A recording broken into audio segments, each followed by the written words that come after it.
Welcome, everyone, to an Advanced Sports Analytics live stream. Today is Wednesday, June 16th. We're back here Wednesday, pretty much the same slate as we had on Monday. Philadelphia and Atlanta leading off.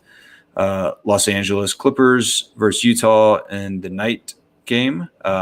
Really fun game last night, by the way, between Brooklyn and Milwaukee. I got a chance to watch most of that game. Pretty fun, I guess, game. But last we got the two games tonight.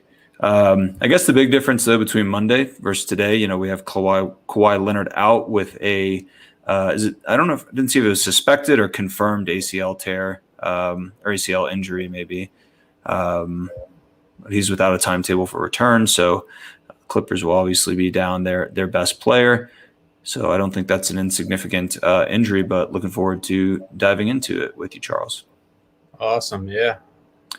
All right, so let's start with the two-game slate. We have Atlanta and Philadelphia. Philadelphia, we talked a lot about Harris and Embiid the other night, and it was kind of Simmons that had a big game for Philly. Trae Young continues to be kind of at this 1.15 price point. Embiid, again, kind of the most costly player on the slate, lowest multiplier. And then there's this tier after him of Mitchell and Young. And our projections seem to really like that price point or that tier in this game. So what can you tell me about Philadelphia, Atlanta, just how things went on Monday and maybe if there's any differences you're expecting tonight? Yeah, well, I think it was a great example of what we talked about Monday, kind of that Embiid floor range. He went 4 from 20 from the field and ends up with 21 boards and 8 from the line. So still, and what for most people is a bad night, going 4 of 20 shooting, like 200.2%. He still had a monster performance. And I think that's kind of what we take into account here. Even with that one multiplier, he's still basically getting in all of our optimal lineups and love it again tonight. And if he has that kind of performance on the boards with even a mediocre scoring night, I mean, he's just been absolutely dominant. And then, of course, I mean, Simmons and Harris kind of been giving just exactly what we expect. I mean, the only place to miss with Simmons is if he has one of those, 3 field goal attempt nights. But even if you see that, you hope you still get the rebounds and the assists, and he's a solid defensive player. Kind of same thing with Tobias Harris. I mean, it seems like with the multipliers, these guys are just being consistently priced towards the top because they're going to get all the minutes. And even in anything that sets up as a remotely close game, I mean, it's hard to look away from these guys. And I think that's what we saw game 4 and what we'll see again tonight. Yeah, and I think, looking at the game logs could kind of trip people up. Like, Simmons was obviously incredible last time out. Embiid got there kind of on account of his rebounding, and then Gobert also had a bad game. So Embiid kind of was the guy at center. But I mean, the thing with Embiid and why he at times hasn't projected super well for us is because he's only been projectable for minutes in like the low 30s, high 20s, but yet again got 36 minutes minutes in the mid 30s, 36 Monday, 34 in game 3. He's averaged 34 plus minutes, or gotten 34 plus minutes every game this series. As we're with Washington, he was getting minutes in the high 20s, low 30s kind of deal. So, I think it's a great night to go back to Embiid. We have him projected as the top center option, slightly ahead of Gobert. We do have a favorable projection on Gobert. So our optimizer is preferring to roster Embiid at forward and go with Gobert at center. I think that would be a pretty popular build. So, I think one way to potentially differentiate is to go with Embiid at center and kind of fade Gobert. but I think, both from a medium projection standpoint, without consideration for ownership, I think all make for decent options. But like, there are some pretty strong forward projections, and like, George is going to be a guy that we probably want to lock in. Harris and Simmons, we both project favorably. Simmons, per our optimal, is preferred at the guard position, so that you can get pretty much Embiid at forward, Harris, George, and Gobert at center. But you think maybe a way to differentiate could be to drop Gobert, go Embiid at center, and try to pick up some of these other guard or forward options that maybe have a higher multiplier and might get lower ownership. That being said, it does appear per our projections that most of those high multiplier options are going to be in the later game. Bogdanovich, like for Atlanta, looks like could be a guy that's maybe not part of the optimal build and won't garner like massive ownership the way some of these other more projectable guards and forwards might be. I don't know, anyone on the Philly side outside of those big three, Harris, Simmons, and Embiid, that you'd want to or consider rostering for tournament purposes? I mean, not really based on recent performance. The only guy that kind of gives a shot is Seth Curry, but aside from that 30-point game we saw last series, it's a little risky, and that's kind of why we have him in this middle of the pack here. I mean, the three guys on Philly just really fill the stat sheet so well that it's, aside from one of them having a bad game and Seth Curry stepping up, it's really hard to have any other type of involvement from a Philly guy. Yeah, it feels like Curry doesn't really do enough with the peripheral stats the way, he's like low usage in terms of the amount of shots he's taking, similar to Simmons, but like Simmons fills it up everywhere else, distributes, rebounds, great defender, and Curry doesn't really do any of those things particularly well. He's kind of hollow, he kind of has a hollow fantasy profile, similar to like Jordan Clarkson. But I think Clarkson is a far more prolific scorer than Curry. So, yeah. And then, we talk, I think, a decent bit about like rules to consider. I mean, would you be concerned about going with all three of the Sixers' big three? I think if you just plug in projections and optimize, you're going to get a lot of lineups that have Simmons, Harris, and Embiid. I think that's fine for cash purposes, but for tournaments, do you have any concern about kind of the cumulative upside of, say, three Sixers in a single lineup?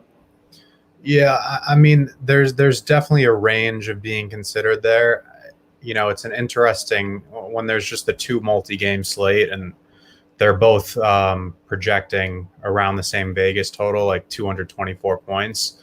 I mean, we're expecting to see a lot of points there, and given you can see Embiid and Simmons filling up the score sheet by box score stuff, boards, and it wouldn't be an awful thing to do. And you might be fading consensus a little bit by doing something like that. But I mean, I definitely like it. If you're entering a bunch of lineups, I like some range of having two of the three guys. As you were saying, also, I like going Embiid center and maybe dropping Gobert and getting someone in the late game in that other forward spot. So I could see all three sides. I mean, I think last game was kind of a good example of all three of those guys just having really quality nights in the box score, and that's probably towards the middle of the range of distribution of outcomes for these guys. So sorry, go ahead. No, I was just going to finish. I mean, either way, either way could work. If you want to rotate in two of the three guys, if you want to go all three, I think that there's a path to both of those being likely outcomes in a winning lineup. Yeah. So if you do impose, I was kind of just doing like a short exercise to see kind of what the impact would be on setting that rule. You're going to get a ton of Gobert if you impose that rule. It looks like the optimizer will prefer to kind of, if you're going max two of Simmons, Harris, and Embiid, you're going to see fewer Embiid at center and filling up the forwards with like, by Harris and Simmons both qualifying at forward, by preventing that rule, I guess you have more optionality at forward. So it's like, I don't know, if you like Gobert a lot, and I think, between Mitchell and Paul George and even Trae Young, there is like good value on the slate. And I think you do raise a good point with the 2-game slate, like being aggressive with kind of team capping is not necessarily as valuable just because there are fewer alternative options to select from. With that being said, though, I think there is good value on the slate above these guys that we've mentioned, above these 3 Sixers. And then I think there is some viable value beneath them. Certainly Gobert and some of these higher multiplier guys. So I don't know. I tend to be kind of aggressive in like team capping. So I might put in a rule of like max 3. Max 2 Sixers. Yeah. And then we can kind of transition to the late game from a main game slate standpoint. And then we can go single game champion mode to end. As you can see with our projections, like Mitchell and Paul George, both projecting super well. I think that checks out with really the injury situations around them. No Conley for Utah, so going to expect Mitchell to take a few more shots and also I think be a more impactful distributor. So should see his assist numbers creep up. And then Paul George with no Kawhi out should mean a little bit of extra run for George, a little bit of extra usage for George. I mean, are either of these guys like fadeable from a cash standpoint or even for tournament standpoint in your mind? I mean, it feels fancy to try and do that. I think we saw a great example last night with KD. I mean, when you have that big 2 or 3 now with the way that these playoff teams are constructed, and it all comes down to one guy's back, it just makes that tail outcome where they just have a crazy night so much more likely. I mean, KD absolutely went off. You had no chance if you didn't have him in your lineup yesterday. It feels like a similar probability where if you don't have a guy like Paul George tonight, he's been here and there. There's been points I haven't loved him, but at a spot like tonight, you just kind of got to give him the benefit of the doubt and put him in the lineup. And if he gets going and gets those 30 field goal attempts, and I mean, he's a big guy who's active on the boards, gets the ball in his hands a lot. It would feel crazy to fade him, but I mean, that's consensus. So I don't hate having no exposure randomly, 1 or 20 lineups to these guys, but they feel like dream setups tonight in the playoffs with utilization and minute exposure.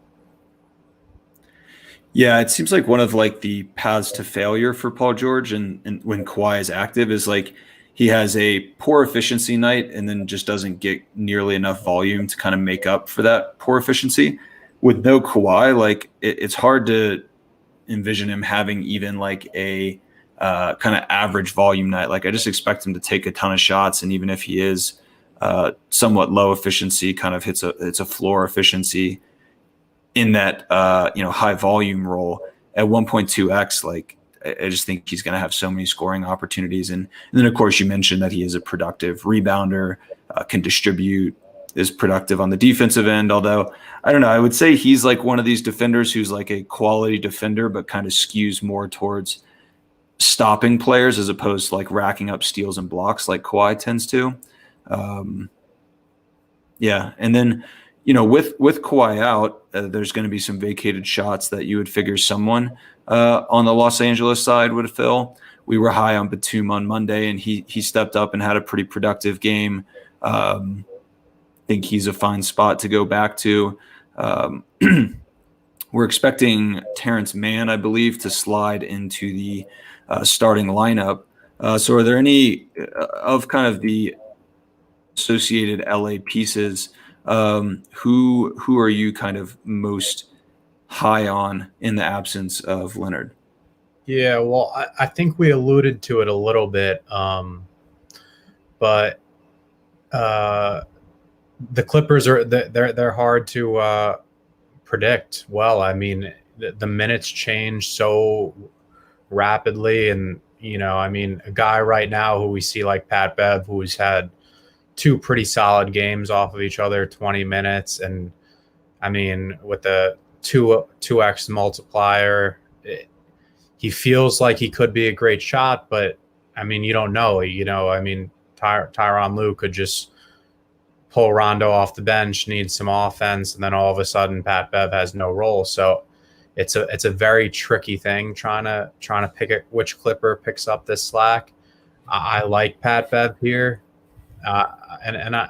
it's just it's going to be. You have to understand when you're taking a Clipper tonight. If you're taking one of these outside guys, there are paths where these single decisions to take one of these guys could just ruin a lineup. I think aside from that, guys like Marcus Morris or Reggie Jackson slate in to potentially be guys who we've seen throughout the playoffs get those double-digit shots. So potentially exposure to either one of them could work with the 1.55 multiplier. But, they project almost exactly the same for that reason, that it's going to be very difficult to know who's going to get the usage. Yeah, it would seem that, like, as you mentioned, Batum, I think, has reached a point where, like, I'm feeling pretty comfortable about Batum's role. Reggie Jackson, I would say, is like another guy whose role I think has less risk, but it's kind of, when you get into the guys like Beverly, Zubac, Terrence Mann, Kennard, like, Terrence Mann could play 33 minutes and Kennard could play 8, or it could go the exact, other way. And I'm sure we'll get a lean one way or another as to who Doc Rivers, who Ty Lue declares as the starters. But I mean, we've even seen them like start Zubac and play him, 5 minutes. So, I don't know. It'd be interesting. I mean, rules that I might consider with this game, like, I don't want to play Beverly or Rondo ever in the same lineup. If Beverly plays a lot of minutes, it means that Rondo's going to play hardly at all. I would say Mann and Kennard are kind of in the same boat. Like, if Mann plays a bunch of minutes, it probably means that Kennard's not going to play a bunch of minutes. I don't know. Potentially same could be said for like Zubac and Marcus Morris. I think, like I said, I think Morris is in a pretty stable role, but like he could see 40 minutes and, Zubac plays 10, or like they could go 30 and 20 kind of thing. I think there's a number of ways you could go there. Okay, and then sliding along to the single game slate. So if you're using the optimizer, clicking over to Showdown, or as SuperDraft refers to it, champion mode, and then you got to delete out Atlanta and Philadelphia. We can look at how we're projecting for the champion mode contest. Looks like we're still high on Mitchell, still high on George, but the gap in I guess the gap in pricing between Mitchell and George is more or less the same. I mean, from a percentage standpoint, I think the gap is slightly lower. 0.05 is a lower proportion of 1.1 than it is 1.15. Bogdanovich looks like the guy that we are kind of lukewarm on for the main slate, but he has he's got a very favorable multiplier for the champion mode format. Beverly, I mean, it's kind of more of the same, like Beverly and Batum, who we touched on, both high on. Looks like the gap between Beverly and Batum is a bit larger for the single game. We actually have Beverly as a preferred value to Batum on champion mode, where that's not the case. But I don't know. Talk to me about some of the guys that like we didn't really touch on for the main format, like Bogdanovich, O'Neal, are guys that jump out, or are there other guys kind of that we didn't touch on for the main format that you see good value in for the single game format? Yeah, well, I mean, I think some of these guys we were discussing just kind of have a higher value here. So where we were saying like there's that kind of issue for the Clippers where you're not really sure who you're going to get. In a spot like this where some of these values are bumped up a lot, it starts to become worth really getting involved with some of these guys. I mean, Pat Bev is bumped up to a 2.7. And then, you got Marcus Morris and Reggie Jackson, both up to a 2.05. So, I mean, for example, Reggie Jackson, who's a guy who I kind of like tonight, in game 2 was 11 and 19 shooting.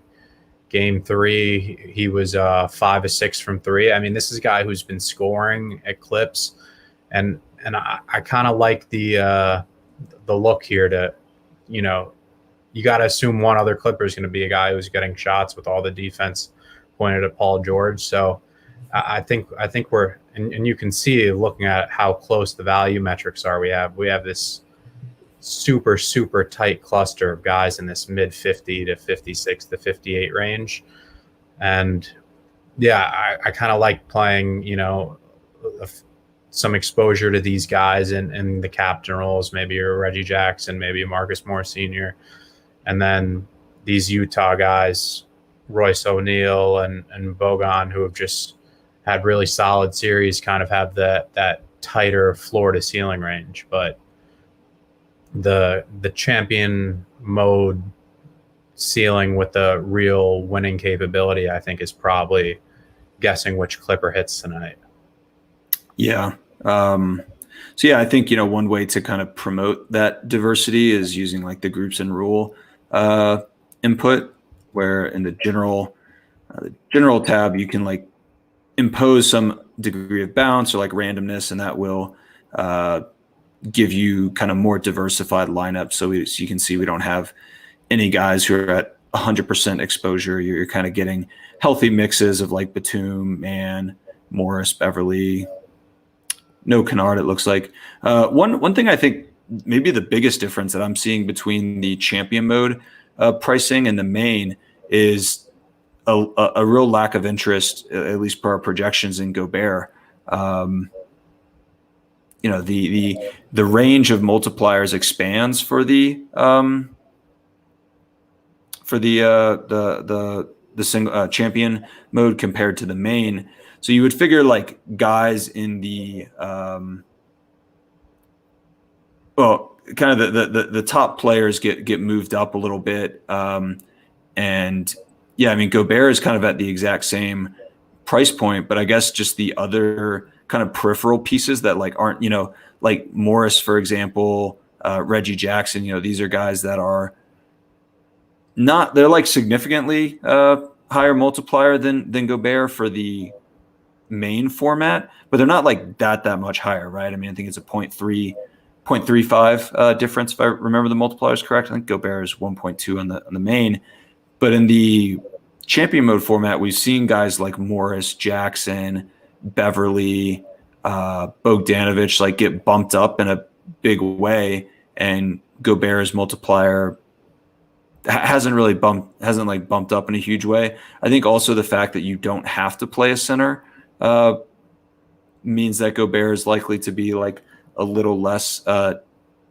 probable of a piece in your lineups if you're using our projections. But do find it interesting that he's like a pretty key piece in our optimal mix for the main slate, but really not a consideration at all for tournament purposes. Does feel a little risky. I mean, Gobert can do so much as a shot blocker and just overall defender and rebounder.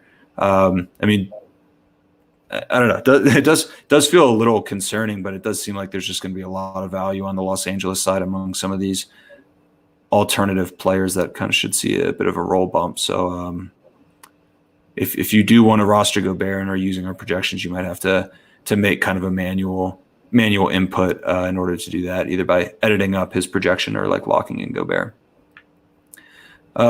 Anything else you want to add before we get on up out here, Charles? Not really. I mean, I think that's, an interesting point you bring up here, especially is that there's no real structured championship increase in multiplier. I mean, Mitchell was 1.15 down to 1.1. So you kind of see the pack get tighter there, and then Gobert doesn't move. And then I think that's why we're seeing these, that 2 to 2.7 jump for Beverly. And I mean, it's definitely really attractive here, but the issue, as you kind of alluded to, is not all these guys are going to hit their outcomes here. So there is a risk in fading a guy like Gobert who's just got that high floor, not going to really lose a game for you. Yeah, I guess Gobert becomes a necessary piece if like I don't know, Los Angeles like does all their scoring through Kawhi or I'm sorry, through Paul George, or a lot of Los Angeles scoring condenses around one or two guys such that there's not that many Clippers that are viable. I think it's likely that Utah can be pretty condensed at times, especially with no Conley. We could see Mitchell just take on 40 to 50% usage. Does seem unlikely for the Los Angeles side, but certainly could happen. We could see Paul George just take over, or see Reggie Jackson and Paul George take over and kind of exclude some of the others. So we shall see. Awesome. Yeah. All right. Well, great. Good luck tonight, everyone playing on SuperDraft. Check out some of their U.S. Open contests tomorrow. Should be a fun weekend. A lot of real strong golfers in the field. And we will be back on Friday to talk through potentially NBA, potentially MLB. We'll kind of see how the playoffs shake out if we don't have any games on Friday. We'll be talking MLB. If we only have one game, might be talking a little bit of both. So tune in then, and we will catch you guys next time. Awesome. Thanks, guys.